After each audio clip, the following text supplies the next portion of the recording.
ये वही लोहट मिल है जहाँ पर मैं 1998 ईस्वी में आया था। तो यहाँ पर मुझे एजी सब मिला था उत्तर प्रदेश का। मिल का ये प्रांगण है। अब अभी जिस स्थान पर हैं वह लोहट मिल कभी था। अभी ये शमशान है और इस टॉपिक का नाम है बिहार में औद्योगिक शमशान। शमशान को बनाने के लिए कौन उत्तरदायी हैं? तो चलते हैं हम एडीआर का रिपोर्ट देखते हैं।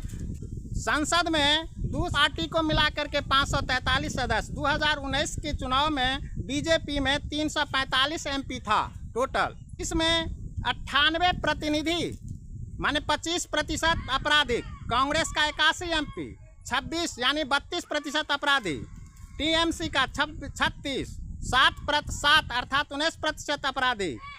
आरजेडी का 3 एमपी माने आरजेडी का 6 एमपी, 3% अर्थात 50% अपराधी। माकपा का 8 एमपी, 2 अर्थात 25% अपराधी। आपका 11 एमपी, 3 अपराधी 9%। वाईएसआर कांग्रेस का 31 एमपी, 11 सदस्य अर्थात 35% अपराधी। राकांपा का 8 एमपी अर्थात 2 माने 25% अपराधी। और अपराधी ये हैं गंभीर आपराधिक मामले में दर्ज हैं। और ये रिपोर्ट कोई अरे गहरे का नहीं है। जब चुनाव होता है तो उस चुनाव में जनप्रतिनिधि अपना शपथ पत्र दायर करते हैं। खुद का दायर किया हुआ रिपोर्ट है। 2024 के इलेक्शन जो 18वीं लोकसभा का चुनाव था, एडीआर का कहना है जो टोटल 543 में 44% एमपी अपराधी है, जिसमें 239 सदस्य आपराधिक मामले में दर्ज हैं या फंसे हुए हैं गंभीर मामले में। गंभीर आपराधिक मामला अलग है। गंभीर आपराधिक मामला आता है हत्या, अपहरण, महिला विरुद्ध आपराधिक मामला। इसमें 30% माने 543 का 30% आपराधिक सदस्य गए हैं, संसद में बैठे हुए हैं, अर्थात 162 सदस्य। हाईएस्ट कंसंट्रेशन तेलंगाना का 71% और बिहार का सबसे ऊंचा स्तर पर है 48%। अब चलिए पार्टी वाइज कितना आपराधिक सदस्य बैठे हुए हैं सदन में। बीजेपी 240 में 94 सदस्य आपराधिक मामले में दर्ज हैं और अपराधी हैं जो संसद में बैठते हैं, अर्थात 39%।